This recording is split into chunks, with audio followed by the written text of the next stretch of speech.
John. It's good to see you. Hey, Sean, great seeing you. What is on your mind this week? Well, I was reading about something that I've heard about, but I didn't know much about. And so I was reading a little bit about it and thought you and the audience might find it interesting. Um, you hear about people talk about psychopaths and narcissists and things like that, personality traits that people have that make them not nice people to be around sometime or hard to deal with, and depend on, a lot of times people with psychopathy will rise in business to be CEOs and all, and the thought is it's because they don't have any empathy, so they don't really care how other people feel, so it's easy for them to step on people to move up the line, and then also to make the tough decisions that for other people it might be hard to make a decision. Things say, yeah, I don't care, I'm just going to do what's going to make this company the most money or whatever. So there's those, and it's not that every CEO is like that. I'm just saying that's sometimes used because proportionate wise, there was a study, I don't know, it's been a while, but proportionate wise, there's a higher number of people that would be called or considered psychopaths in the large corporations there are in the general population. So the idea is that kind of helps them rise to the top. So again, one of the thoughts is that they don't have empathy. But over the last few years, really recent, psychologists have been and researchers have been looking at kind of a more nuanced approach to psychopathy, and they're finding out that some psychopaths have higher than average levels of empathy, meaning that they have a really good understanding, excuse me, they have a really good understanding of how their behaviors are going to affect another person and how it will make that other person feel. And then they choose to behave as they do. And in fact, they use it for manipulative purposes to try to get people to do what they want them to do, because I know how this is going to make you feel. So now I'm going to twist it and use it to make you do exactly what I want you to do. Yeah, and so, well, let me start with this then, because I don't know the difference here. So for my own edification, what is the difference between a psychopath and a sociopath? So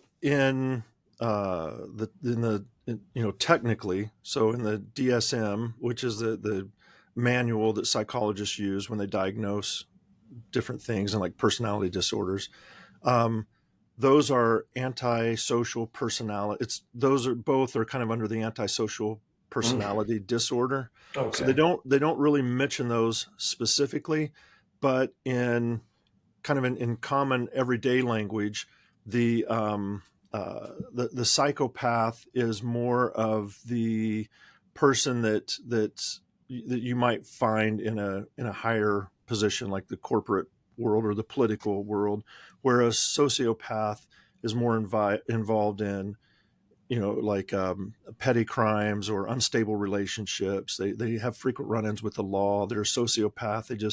They're more impulsive and less organized, I think, is kind of the how it's used a lot. Mm. Okay, because I misunderstood or had a misapplication. I thought it was about empathy. So when you brought up empathy, so the scary part about what you said is that I thought that I don't know where I got it from. I just always believed psychopaths didn't have any empathy, and this idea that there are some, not all, but some psychopaths who have a high level of empathy, but then use it to manipulate other people. That's next level scary for me. Yeah, they can exploit people. So I think Yeah. still the majority of psychopaths do not have empathy. I mean, they're lacking empathy. Hmm. But Hmm. there's this nuanced group that seems to have higher than normal levels of empathy, and they're referred to now. Kind of again, this isn't in the DSM in the manual, Right. but they're referred to as dark empaths because it's those dark personality traits that's coupled with high levels of empathy, which makes them probably a little bit more dangerous. Even that title makes them scary. Or dark A dark empath. empath. You're a That's dark freaky. empath. Yeah, that's Yeah. scary.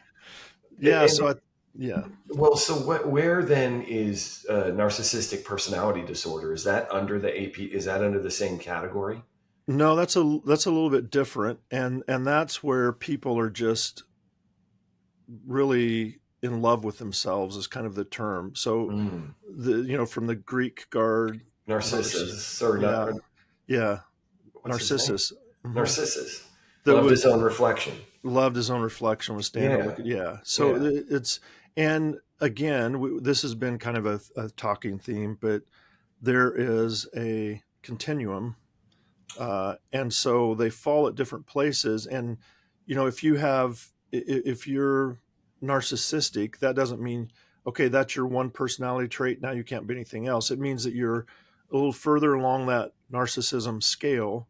But then there's another scale that would be like psychopathy, so you're somewhere along there. And there's another scale that might be borderline personality, another scale for obsessive compulsive, another scale for autism. There's just all these different scales, and you're falling at some point on all of these scales. Your personalities are, and that's why we're all really so unique and different, because there's many scales that we fall somewhere on. Hmm. And the most dominant, like where we land the furthest from normal on any one scale, is kind of how we're identified as being that type of personality. And that's the hard. So two thoughts, and I'll just stick with the most recent one. Is it seems like all of this. I number one, I love this idea that you keep coming back to with the spectrum, but it ties into my thought in that I mean we're trying to classify people, or like parts of people, and we're all so nuanced that when I'm looking at this from trying to look at it from 30,000 foot view of like we're trying to understand ourselves and other people, which Mhm. I appreciate, but there's this underlying inherent danger of trying to put people in these boxes, which you've warned against, whether it's stereotyping or saying, and you did it with autism, you just did it again of like, no, like there's all these scales. And instead of just labeling people or saying, oh well, you're a narcissist or you're a psychopath or or they're on the they're autistic or there's all these different things that I think I hear people say or I read where they're trying to paint a person with a particular brush, but we're also similar, but we're also different. Yeah, that's exactly right. Yep. And the problem with, I understand the need for the DSM and a book that says here's what these things are, Hmm. but I just again I'm going back to like this sense of we're trying to figure things out, we're trying to understand people and all of that, but it can be somewhat dangerous sometimes. Not that Yeah. dangerous. I hate the term slippery slope. I'm trying to stay away from that term, but it is maybe in this case appropriate. But Yeah, it is. yeah. Yeah, because then once you have a label, it's so easy. It's like self-fulfilling prophecy. You have a label that a person is a certain way, like this person is narcissistic, so they just think of themselves.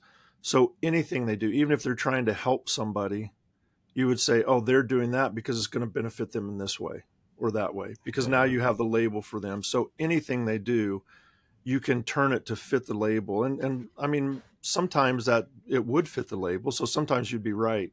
But that's what's kind of dangerous about labeling people, where I think it's important to label people in a clinical setting so that clinicians can help them. But Mm, outside of clinical settings, outside of hospital settings, I really hate when people I hate hearing somebody say that person is a blank. right. I really hate that, because and you can ask my kids this, because growing up, that's easy. You're in junior high or high school and you hear labels that people use, and I would go, you have no idea. Hmm. You can't say, don't use labels, because that's, and I, especially around mental health, I think it should be around everything probably. But I guess my sticking point has always been mental health. Like, don't use names like that person is, even things like weird. That's not an official psychology term or diagnosis of somebody's being weird. but just those Right. things, you're different. And I don't like labels for that reason. I'm seeing I'm seeing the sense in that, right? Yeah. Relying on labels and labeling people and how dangerous that can be. The other thing is going back is in this conversation, if you couldn't tell, you would say a word and it would trigger a thought for me, right? Like Hmm. when you said empathy, and all of a sudden I'm down the road of psychopath, sociopath, and then Hmm. there was something that triggered the narcissist part of it. But Well, you I just think I said narcissists, like the CEOs are okay. psychopaths and narcissists. Yeah. Yeah. And going back to kind of wrap it into the same kind of web, I guess, is just how we especially, listen, non-clinicians, we're not psychologists, or I know you are. I mean, the rest of us who said, somebody says, well, that person's a narcissist. And unfortunately, I don't really know what the DSM says about that. So I'm like, well, they only think about themselves. They're super selfish, or whatever the thing. So yeah, they're a narcissist. Yeah. And just, we're just always trying to label everybody. And I think it's part of that cause and effect part of our brain where we're always trying to figure things out. Yes. But And you're trying to figure somebody out, and the label is a shortcut to get there. And yes, so that's like yes, the heuristic or the shortcut. We're always looking for a shortcut. The back channel is always wanting to take a shortcut. And if you haven't listened much, the back channel is the non-conscious part of the brain that you're not aware of what it's doing. It's where all the things that the brain does that are hidden from the conscious mind. It's where most everything takes place. And that part of the brain wants to take shortcuts to help us understand things more quickly. So it's good most of the time to take shortcuts. But, I'm a psychologist in the sense that that's my degree is in psychology, and that's what I've studied and studied the mind and behavior. But I'm not a clinical psychologist, right, so I right. don't. I'll have people say, "What is that? What is that? Would you think that? Look at this person. Would they be this or that?" I'm like, "Hey, I have no idea. I don't want to diagnose anybody. So I'll talk about some of the diagnoses and the personality disorders and traits. I can talk about that. But when it comes to actually identifying somebody, there's no way I want any part of that unless I've had the training to do that. So Yeah, yeah, I don't want any part of labeling somebody in that way. And I hate hearing other people who aren't clinicians do that. And I've never heard, but I would hate hearing a clinician just throw that term around in casual conversation too. I've never heard one. I think all the clinicians I know are extremely careful about that. yeah, yeah. That Uh, takes the fun out of it, because it is fun to throw labels around sometimes. I mean, I'm saying that because I know it's fun. I just try to make myself not do it. So I yeah, try to and you keep from said it doing though. it. It's easy. It's That's the easy. shortcut. Yeah. Hmm. Is if I know the label of a box, and if you fit it or close to it, I can shove you in the box. That's easy. It's a nice Now I little don't have to do any shortcut. more work. I don't I have to do know any more about you work. everything I need to know, and that's Yep. that's good. I can move on. I can glance at the shelf and see the box that says narcissist, and you're in it, and that's everything I need to know about you. And I'm Yeah. being very facetious right now because, again, it's my, wanting to guard against that as a habit and fight against trying to label people and put them in a box. But But that's I think that was a really good visual you just gave, because that's what's happening in your back channel. You have shelves, you stick somebody on that shelf, now your back channel just knows they're this. yep, And then you don't have to think about it anymore. And it does that without us knowing it's doing that. So if you consciously fight it, then your back channel can learn over time not to do that as much. But it's the back channel is always looking for shortcuts. yeah, yeah. Yeah. I I thought had you'd find dark empaths interesting because it's interesting, it's a but every different time you twist. say it, it feels like a horror movie. I don't like Dark Empath. I don't like it. No, I don't either. No, they're dangerous. Yeah. I think the Uh, article I read said, the straight psychopaths like Ted Bundy, you can see and know what's happening, but the dark empaths are more dangerous. And I'm like, more dangerous than Ted Bundy? That's really scary.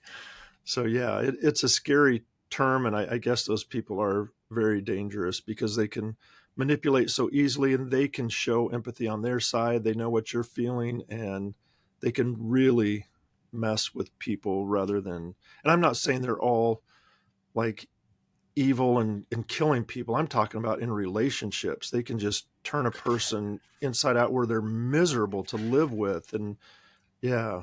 See, that's the problem. Another problem here is that media, movies, books, whatever, paint psychopaths as violent killers, right? Like all this crazy stuff. And a majority of them, is it fair to say, are not that. Yeah, a handful are. Yes, yes. But a majority of them are not at all are murderers. not. No. Or violent, Or violent. any of that.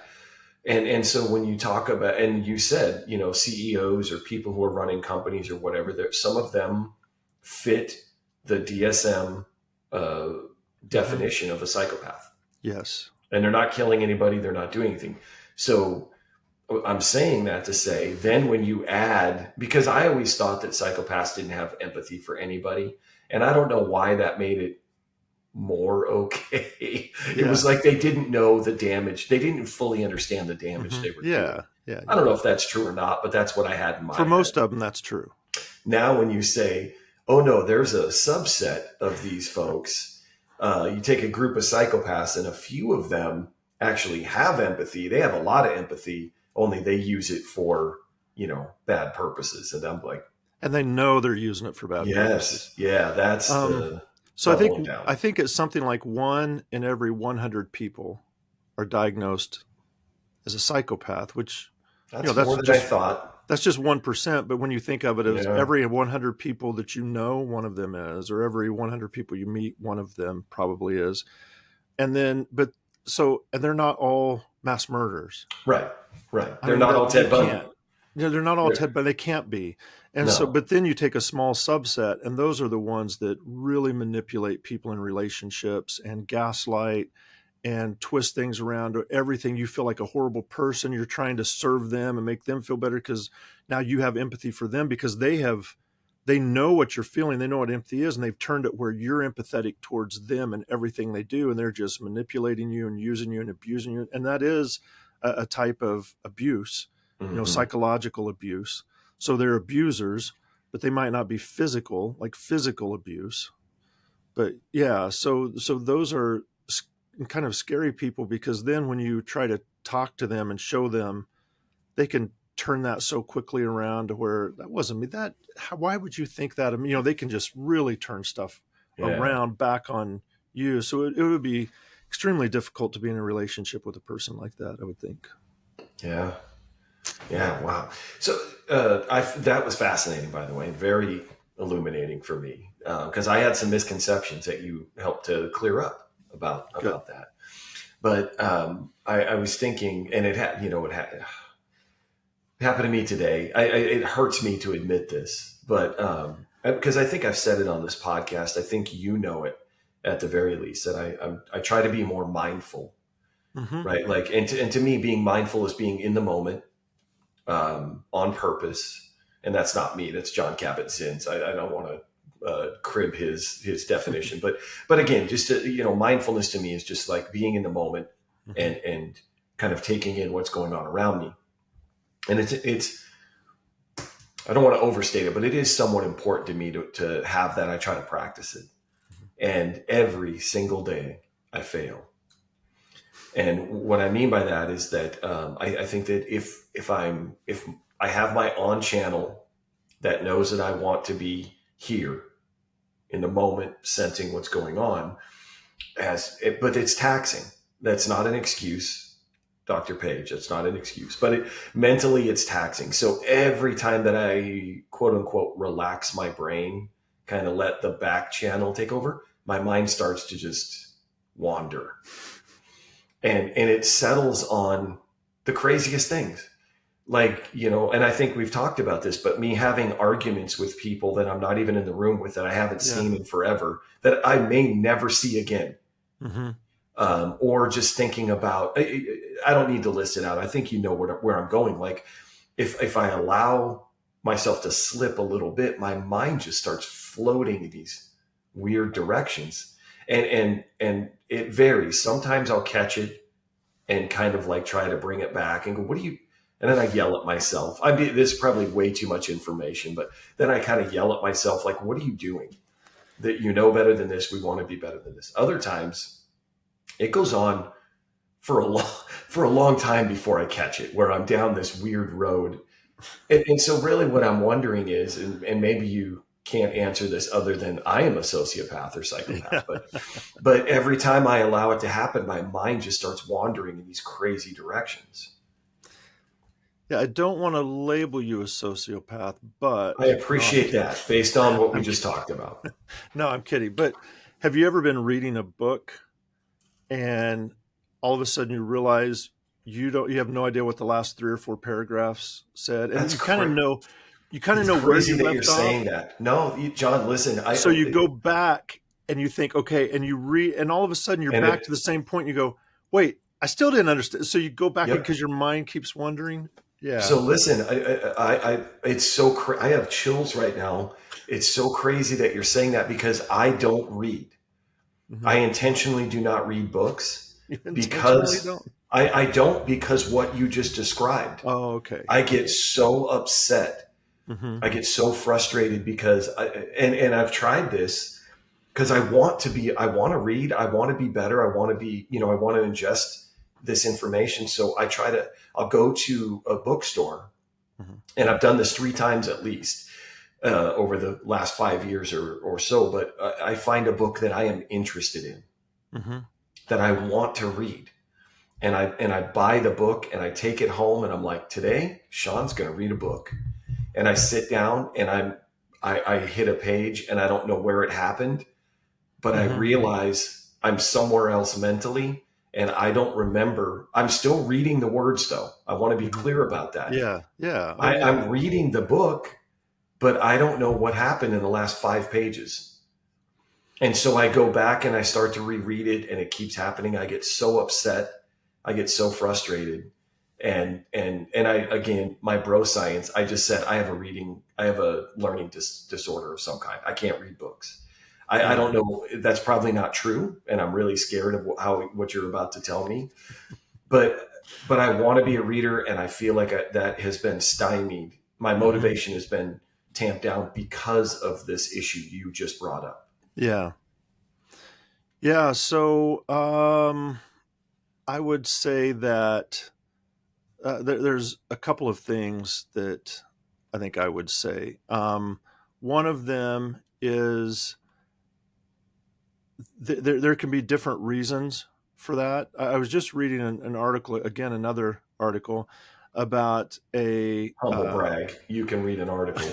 I was reading, Sean, and I found this stuff about neurostimulation with a magnet that if you apply it in a certain way, and it's something that they're trying out at home, and I think they're testing it in like Australia, but it's from researchers in the UK and Australia, and I think they're testing it in Australia. But you take it home, and it's a headband that you wear that creates a magnetic stimulation, and you probably know. I think we've talked about this before, like TMS, transcranial magnetic stimulation, TMS, where if you put it over your Hmm. visual cortex, you can't see for a little bit because the magnets kind of reorder the different ions and things in the neurons get realigned, and so they stop firing as normal or behaving as normal, and so it's kind of a way to disrupt the brain's processing, and they're doing this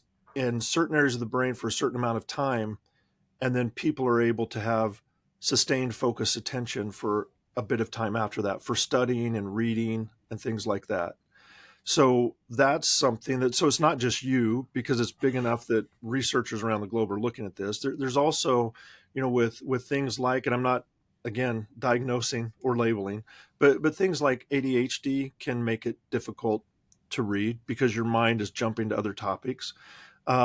It can be, like you said, a learning disorder like dyslexia and some things like that that can be frustrating to read. But sometimes, it seems like ADHD is usually one of the culprits in struggling to read because your mind is it's so hard to focus for a long time, and when you on just like reading text, and when you mentioned that you were reading all the words, you remember when we talk about the Stroop effect, because we show that with preflex, where you can Mm-hmm. have people the show them a word in text of a color like blue, BLUE or RED, but then make the font color for BLUE, make it green, and then make the font color for RED purple.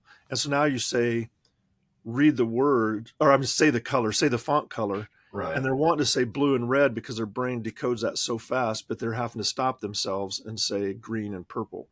And so I hope that wasn't too confusing, but No, you kind of know no, what I mean. It's I where there's a do. mismatch between the word and the font color of the word, because it's a color word and a font color.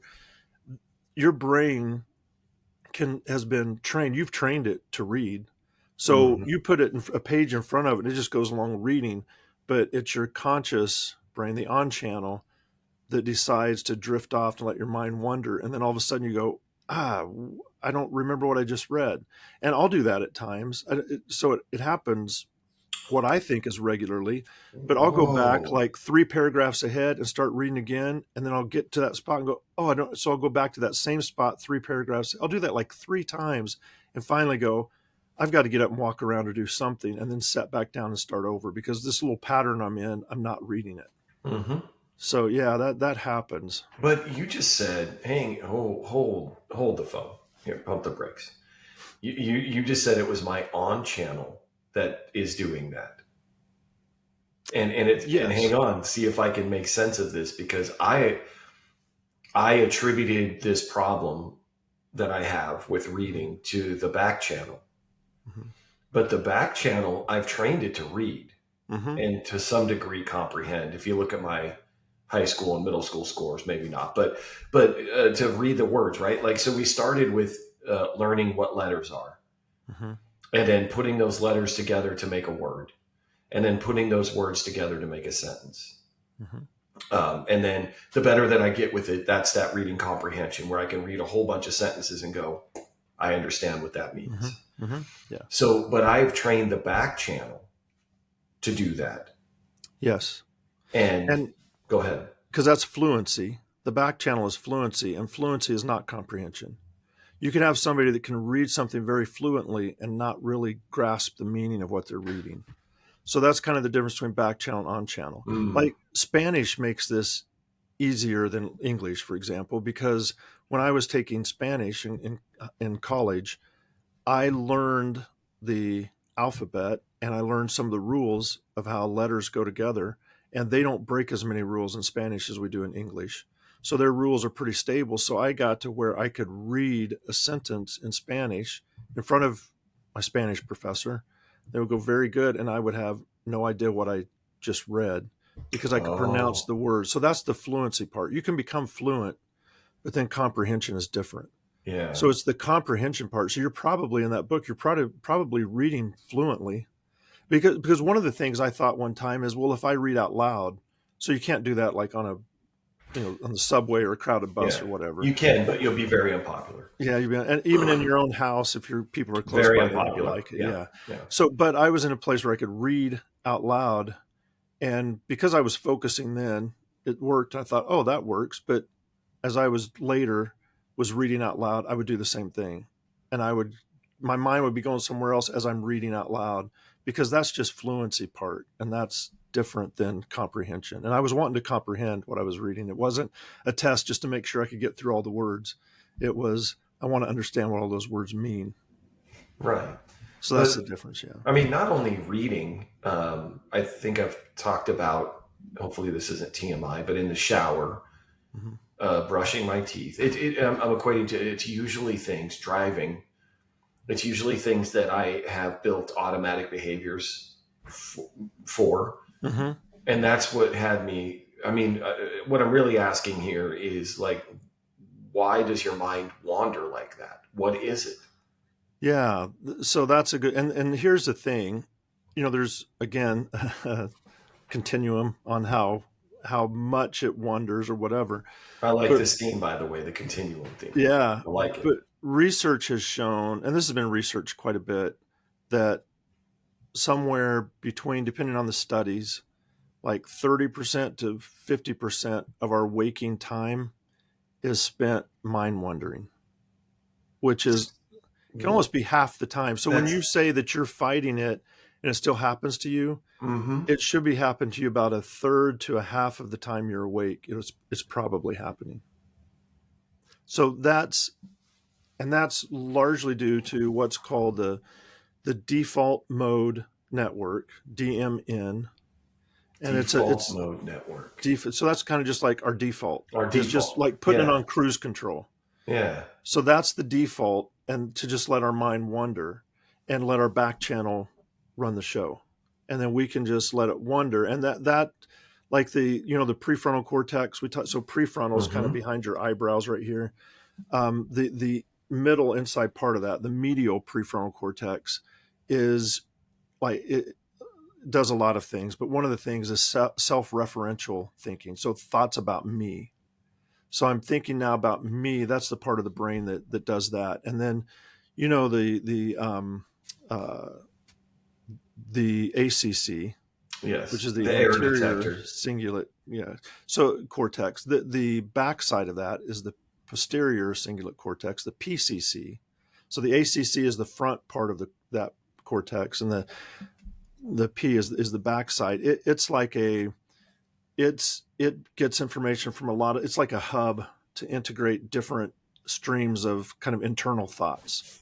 So the default mode network uses the prefrontal cortex, the cingulate cortex, the hippocampus. There's like 4 or 5 little structure areas that make up this network, and it's kind of a global network that runs on a different time scale even than a lot of the other networks. So it's just sitting there as kind of a default mode, which just lets you kind of relax and let your mind wander. And then, like the amygdala and things like that will fight against that and disrupt it if there's something pops onto the screen like, oh, this could be dangerous. Then all of a sudden your attention's drawn. Now attention is kind of the opposite of the DMN. When you're focusing your attention, then the DMN is not working much. When you have a soft focus and you pull away, then the default mode network is working, and that's really where mind wandering comes from, is that default mode network.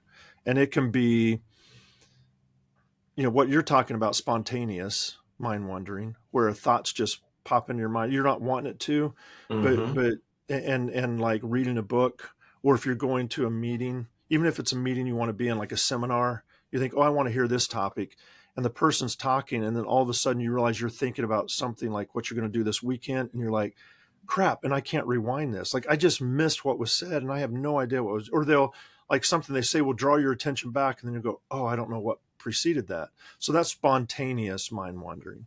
And then Yeah. there's also deliberate mind wandering, which is you're choosing to let your mind roam, like daydreaming.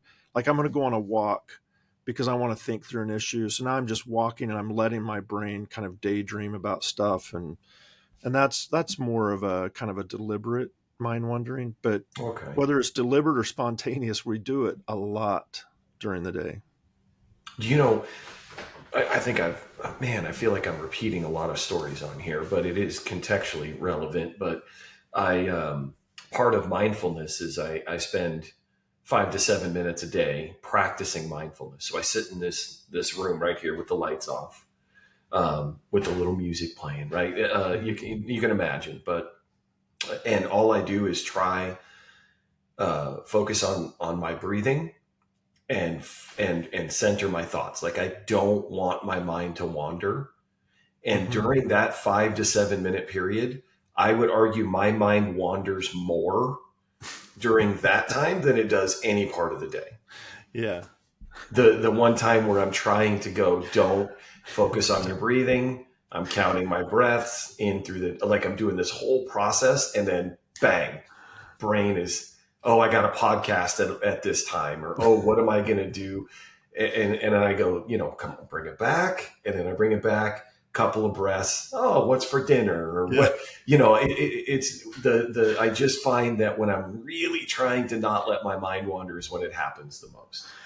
I don't want to drown, so I'm going to tie these big rocks to my ankles, and it's like That's you're exactly setting yourself up. that's a You're great setting yourself. analogy. You're turning the lights off. There's no stimulation. It's just me and my mind, and then that just your brain goes, oh, perfect. Now we can think about all these things we've been wanting to think about. And boy, does it. And then I get frustrated, and then I get mad at myself. It's a whole cycle, John. Yeah.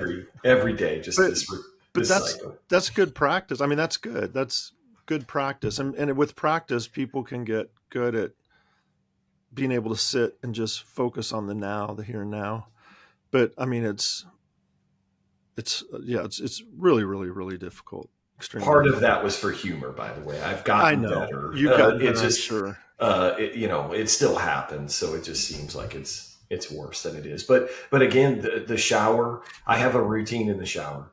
I do the same thing every time. So my brain, I feel like, is just like, we got this. And I will be halfway through a shower and go and stop myself and kind of go, how did I get, not physically, how did I get here? Yeah. In my brain, I have had an argument about a topic with someone I'm not in the room with that I haven't seen in 6 months or a year. Like I said before, is like, I may never see him again, but boy, I got an argument for him. If I ever see him. If I ever see him, they're going to get a piece of my mind. How did I get there? How did that happen? Right to my brain that I'm just trying to, I don't know, have some control over. But that's good practice for, even if you don't see that person, if you come up with something similar where you're being challenged on something or an issue comes up, you've been practicing how to respond to that. So that can be good. That's one of the benefits, is it can help you for future planning and problem solving, or for confrontations, or how you would handle something, because then you can play it out and say, I would say all of this. And then if you imagine some other people standing around close by going, man, you're kind of being a jerk right now, you can kind of assess that and go, yeah, I probably would dial that back a little bit, but say this because I want to make them seem like the jerk, not me. So I would then probably couch it a little bit differently and say it this way. So you can start practicing those things for when you get into a situation. That's one of the purposes, really, of mind wandering, along with it can fuel creativity to help with, work through ideas, helps you connect thoughts that, there's a way to connect these, but you're not sure how. So mind wandering lets you do that. So that's what you were talking about then. So the intentional mind wandering, you're saying, like, I'm stuck creatively, or I'm trying to put something together, whatever it is mentally, and I just go for a walk out in the middle of like the woods, and I let my mind wander. Yeah. And sometimes that's helpful. Sometimes you can be stuck on something, and the more you think about it, the more you get stuck. And there's like, you're getting really bogged down in it. In those instances, going and doing something different for a while is really the most helpful, because then it might just pop in the mind when you're thinking about something else, and that might pop back into your mind, the solution you've been looking for. So, there's different ways to use it, but a lot of times it's just, I just need some time to really think through it. It's so funny that you said that. Again, this is not on topic necessarily, but someone will ask me about, who was that actor in this movie? And I go, oh no, and then they were also in this movie, and then in this movie, but you can't. I just can't find it. And then an hour later, because I haven't been thinking about it, the more I think about it, the further away it gets from my tongue. Yeah. I swear to you, it's just like, I'm like, okay, I can see the, whatever. And then an hour later, I'm thinking about something completely different. Haven't thought about it in an hour. And I just blurt out, Michael Madsen, R.I.P. But, I just yell this actor out. And generally it's my poor wife who's like, okay. And I said, I'm sorry, that was from like an hour ago when you asked me who that actor was. But to your point, in all sincerity, is like, you're saying, because I wasn't actively thinking about that question, somehow my brain kind of bubbled up from your back channel continues to do some of the work, and sometimes your on channel can get in the way because you're trying to direct that. You're trying to say, no, think about this movie and this, and then you finally just let the on channel go do something else, and the back channel's checking all the connections and ties, and then goes, bloop, it's Michael Madsen. And it Get will out pop of here. up. So sometimes it's better to walk away from something or just think Yeah. about something different. Yeah, that happens to me more. It's happening more and more frequently now, where it doesn't matter the topic really. I'm always stuck with a name or a word and going, what is that? And then like a little bit later, it pops into my mind after the conversation's over and I'm on to something else. Like it's really bad in a Zoom meeting when I'm trying to talk about something. I'm going, it's a word that's it means like together. It means tied somehow, and then later I'll go connect. Oh yeah, I was connected. I can't believe I just missed that. But it's some simple word like that where you're like, how could you forget connect? But Yeah. yeah, that happens. Um, Going back to when you were talking about in the shower, going through what you would say to a person, and I was telling how Hmm. that could help because that's part of kind of future planning, and that can help. But if that happens too much, like if you're doing that a lot, that turns into rumination, and then that can actually not be helpful. That can be detrimental in a sense. So Rumination just meaning I am stuck on this topic and I just don't let it go. yeah, and it starts to get you down. It can lead to like anxiety and depression because you just keep thinking, especially if it's about a conversation you've already had. And Yeah. you're replaying that conversation over and over, and you're feeling worse and worse about yourself, and you can't think about anything else, and you're starting to get depressed. And then your family's like, hey, let's go do something. Like, I'm not really feeling like it, because you want to go sit in the back room and think some more about this because it's really bothering you, Mm. and it's not helping you to go sit and think about it some more. It'd be better just to get away and go do something else. But rumination, catastrophizing, those types of things can be harmful rather than helpful. So Good it's like callback, Glenn. everything, there's benefits, yeah, to Good callback. catastrophizing. So there's benefits and drawbacks or detriments to most of these. And the other big one in mind wandering is performance can suffer. Like if Mm. you're at a job or something, or it can even be dangerous if you're, working a machine that crushes or cuts steel or something, and you're thinking about you're doing this over and over. So now it's just you're on autopilot, and your mind wanders off to something else. And then you get your hand in the way or something. It can cause an accident. Or you're driving and you're thinking about something totally different. And all of a sudden you go, there's a car right in front of you. Like crap, and you slam on brakes and you stop, but the car behind you didn't have a chance, and it plows into the back of you. And it's like, if your mind would have been wandering, you would have noticed everybody slowing down, but you didn't till you just barely had enough time to stop, and the person behind you didn't. Yeah. So yeah, there's goods and bads to it. Yeah, always, right? But Always. Hmm. again, and it's probably not going to be helpful, but that my where I'm at in my life, I'm Hmm. too old and I don't have the energy to argue with anybody. My goal in life is not to argue with anybody. Anybody. That's your Um, goal. that Yeah, is my that's a good goal in goal. That's life, a good goal, actually. honestly. And I think it was Keanu Reeves who said it, but somebody was quoted as, and it was Keanu Reeves, but just said at this point in life, if you tell me 2 + 2 is 5, I will nod my head and go, oh, okay. Because again, I'm just not, me arguing with you about what 2 + 2 is not going to benefit me that much Exactly. compared to how much time I'm going to put into it And energy and and energy. And frustrations. and Yeah. I'm saying that to say that is my current, one of my goals in life is not to argue with anybody. I Hmm. fail all the time, all the time. But my point to that is going back to the shower thing. And maybe this is too much talk of me in the shower. Maybe we should use a different analogy. But when my mind wanders, I find that I'm tending to go to these hypothetical arguments with people in my Hmm. brain. Hmm. And so do you see the conflict internally that I have is if I'm true to my not wanting to argue with anybody, Then you why am tell I me, doing this? then Yeah. why am I doing that when my mind wanders? I'm doing the one thing that I don't want to do in real life.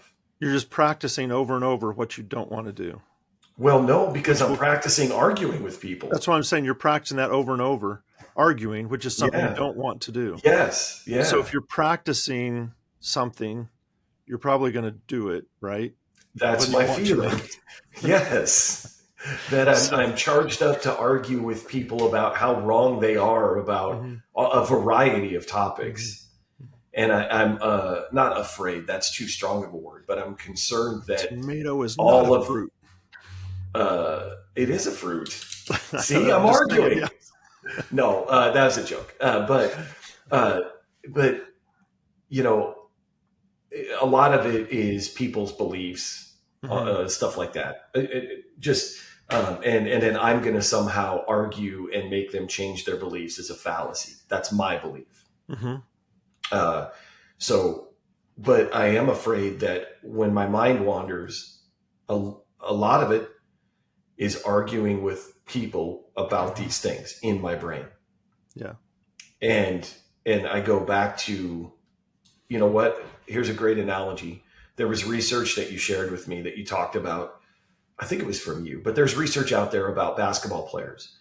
And you'll know as soon as I start talking about this, they took one group and they just had them visualizing shooting free throws, and the other Yep. group shot free throws. Hmm. You know the one, right? Yep. And what was the result of that research? I was hoping you wouldn't ask because I remember the research, Oh, but well, the I result think. was that the visualizing shooting the free throw Mhm. was almost as good, if not as good, as shooting the free throw. I think it was almost as good. And then they had another Yes. group that just heard about how to shoot a free throw, but didn't Yeah. visualize it and didn't Yes. shoot them. And they were really bad. And the ones Yeah. that visualized it were almost as good as those who practiced it. And you see my point now. Yeah. It's Yeah. just visualizing shooting the free throw makes you Helps you. almost as good as the free throw shooter. So visualizing arguing with a variety of people about how wrong they are is my fear is that it's going to make me really good at arguing with people, and I'm going to want to do it, Yeah. and I It don't. hones your skills. But, Yeah, but, no, but no. here's here's the other side to think about when you're thinking about that is the back channel is one of its main concerns is survival. And that can be physical survival, emotional survival, social survival. So it's you probably I don't even know what to guess for you because you've been in the military and the police. But I know for me, I'll have thoughts where all of a sudden I'll go, what am I doing? Because I'll be imagining if somebody comes in the house and how I would do this or that. And I'm going, what am I doing? Or if I'm out at the grocery store, I'll imagine somebody coming up or trying to harm Casey or me, and I'm fighting back. And how would I fight back? And what would I do? And I'm thinking, why am I thinking of all this? This isn't going to happen. But that's the back channel preparing me for a physical fight. But it also prepares for social survival. And being able to argue with somebody is social survival.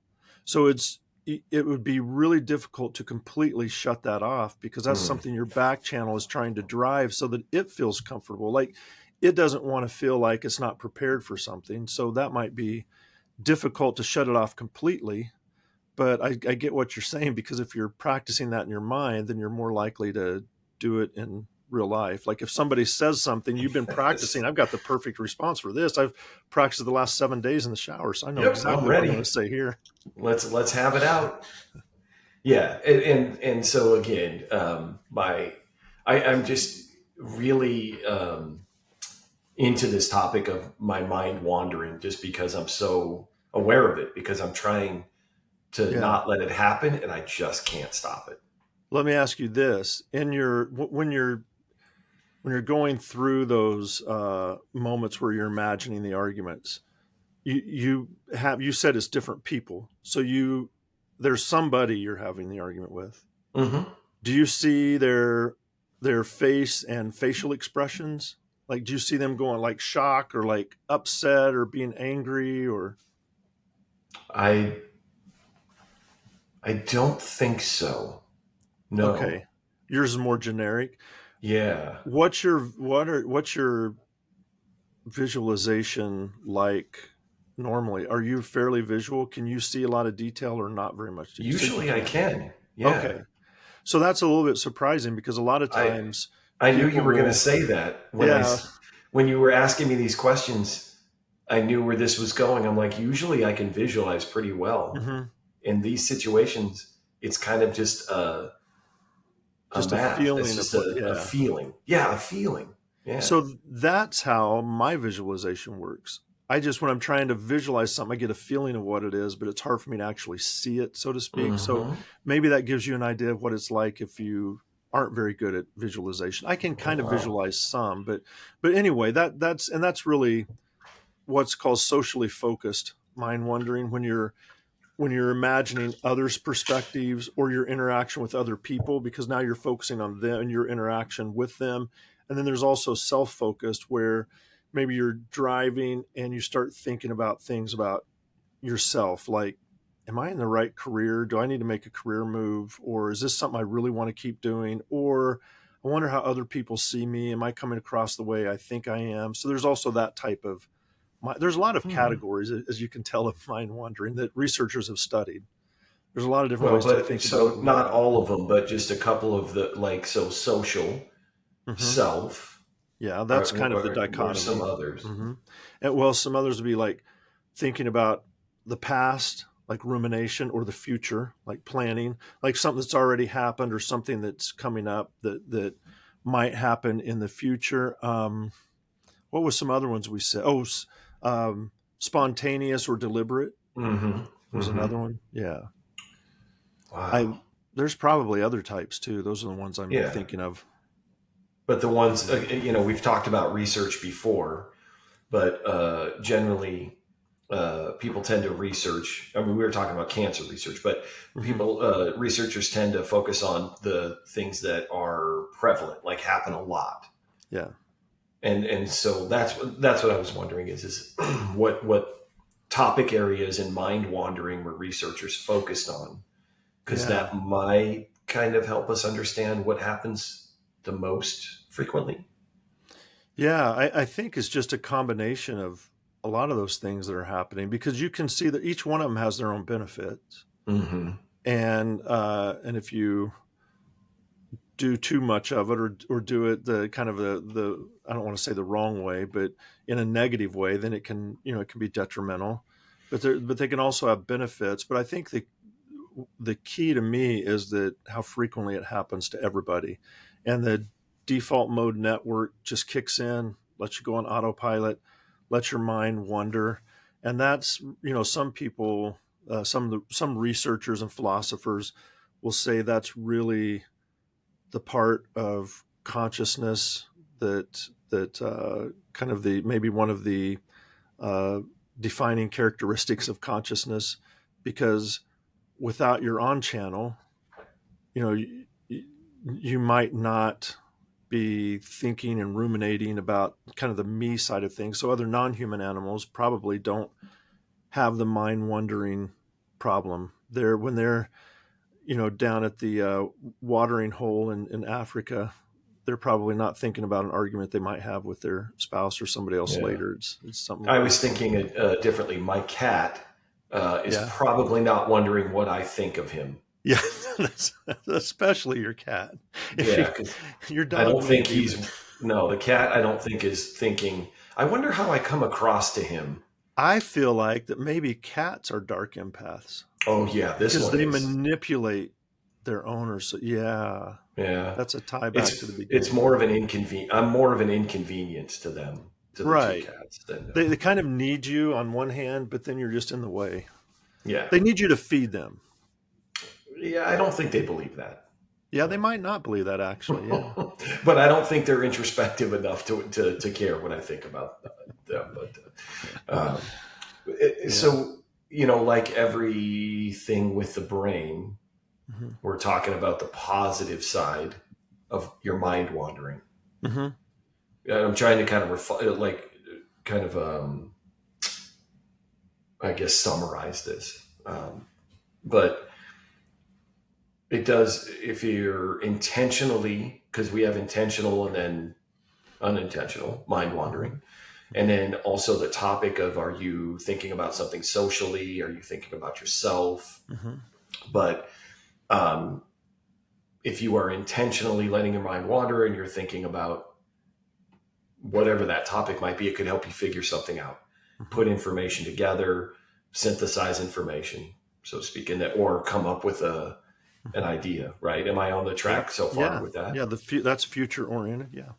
future oriented. And then also even unintentional mind wandering from a social standpoint, which we've identified, I think is what I do a lot, is preparing you for possible uh, things. And it's not that you are going to be put in the exact same situation, but you have enough of a framework built in your back channel that if you're in a situation where something happens, you might have some answers or some, it might not catch you out as off guard that Hmm. way.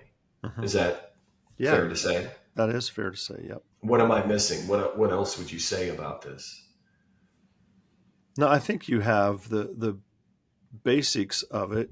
I think there's, we talked about uh, curiosity recently in a Mm-hmm. recent episode, and it's almost like, mind wandering could be a tool that curiosity uses, because to explore things that you're curious about, you need to have the freedom to let your mind wander. So, or it could be mind wandering is curiosity pointed inward. Maybe is another way to think about it. I don't know. I haven't really. I've just those. That's kind of coming to my mind right now. I'll Yeah, probably I think of like it it. later I and go, like that. that's off. But yeah, I just think it's a way to uh, uh, think about, problem solve, think about things you're going to do in the future, plan your future. Kind of, part of, I think part of being a person is you have a goal that you're moving towards, whether you're aware of that goal or not, or conscious of it or not. Mm-hmm. There is something you're always moving towards, and it's influenced by so many things going on around you. So you can get, and that is an ever moving, always moving target. So it's moving all the time. So you're adjusting, and especially if you aren't aware of it and you're not purposeful about it. So one of the things I like that you said was about you're sitting and trying to be, I don't know how you said it. You said trying to be me purposefully. No, how did you, on purpose? Trying to be me on Well, purpose. yeah, I'm trying to pay attention in the moment on purpose On purpose. Yeah. without judgment. I'm trying to remember John Kabat-Zinn's definition of mindfulness, but Yeah. that's it. Is I'm Okay. trying to intentionally uh, like be present in the moment.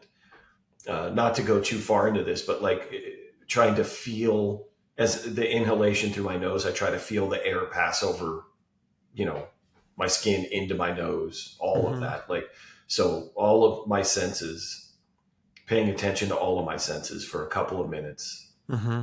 but every time my mind just, but Yeah. yeah, so mindfulness practice. But then that purposefulness of what you're Mm-hmm. doing, you have a goal, and you're trying to, you know what your goal is at that point. So now it's fixed in front of you, and you're moving towards it, and you might veer off, but you realign yourself to that goal because that goal hasn't moved. And so in life, we can do something similar. We can set the goal, and then if we start to drift off, we can bring ourselves back to know that's our goal. If we don't know what our goals are, they're going to just continually move along with whatever whim comes along, or you hear something and that shifts your goal to a new direction. So you're just kind of wandering out, kind of in circles almost. You're just wandering Mm-hmm. around. And then later you're going like, what have I done? What's happening? If you have a goal that you're always bringing yourself back to, then and it can be, it's better if it's not it's better if it's not real specific. Like instead of saying I want this type of a house at this address, and I want all these things lined up like this, it's I want to be, financially stable, living to, whatever. It can be more Yeah. general, but Yeah. you have goals. And so now you can say, as you're going along, this is, decisions I'm making are to try to get me to this goal. And the more you do that, now you're also training your back channel that these are our goals, and it'll help you along with those goals as you go as well. So that's part of, Hmm. like, mind wandering can also be about helping establish those goals. So you can, like, if I'm going to go on a walk, I'm going to think about the future and future planning, but I'm going to think about what's going to get me closer to these goals. And it's not always, I was naming like a house and wealth, but it can be about, I want to be a, this type of a person that people see me in this way. What do I need to do to become more like this type of person I want to be? How do I reach that goal? And you can go on walks, let your mind wander and in that way. And that's also training your back channel, because you're giving your attention to this certain thing. I'm really giving a lot of attentional resources to being this very kind and helping person that doesn't argue with people is going to be my goal. So now as I'm walking, I'm thinking about that. So the back channel is going, okay, we've got to be ready if we have to fight socially with words. Mm-hmm. But we can also we also can understand what our goal is to try to reach the point where we're kind and helpful and we're not engaging in a lot of that with people, because then I can start saying my goal is, if I'm above that, then I'm not involved in these conflicts, which helps me reach that goal, makes it easier to reach that goal. Mm-hmm. So it's those types of things that you can use mind wandering for, I guess. So you can, again, use it for your benefit, or it can be detrimental if you're ruminating a lot. And it's just like everything. We have to think through things and figure out how we're going to use it. Yeah. Well, John, as I say every week, and I mean with all my heart, thank you so much. I learned so much in this episode. I always learn something in every episode, but this one was a lot. I'm going to have to process a lot of information that you gave to me. Yeah, and this one made me go, oh yeah, I need to be doing all these things I'm talking about. I keep forgetting that too. So it reminds me of things I need to be doing. Well, good reminder then. Good for you. Yeah, Good. exactly. I appreciate your time and all of that information. This is still just so much fun. Every week this is so much fun. So thank you. Yeah, we're just getting those neurons firing, keeping them going. What was the saying I was going to have from? Keep flexing your brain. I think you kept telling me. Flexing your brain. That's it. Oh no, stay curious. Yeah, you got to write this down. That was it. Stay curious. Yeah. Stay curious is a great one. That one fit this episode really well, and I could have said it smoothly, and it would have gone wow. But now we've talked about it and kind of ruined it. But stay curious. Stay curious. I am going to try. For everybody listening, thank you so much. I've gone on record and said we can't do this without you, but if you haven't already, follow, subscribe to the show, and wherever you're listening to podcasts, you can follow us on our social media accounts. We're on Blue Sky, we're on TikTok, and John's personal TikTok account, brain_dude. He's still I say it every week because I'm not that I want it to stop, but I just don't know how he's churning out such great content all the time. It's just original and fun. So check out John if you haven't already. Our website, johnteachessean.com. And yeah, if you are liking this, tell a friend, coworker, someone you think could benefit. If you love it, tell two. And hopefully, we haven't lost anybody. Hopefully we're gaining people, because I really don't want this to end anytime soon, selfishly, because I'm just having too much fun. So till next week, everybody, take care of yourself, and I can't wait to see you then.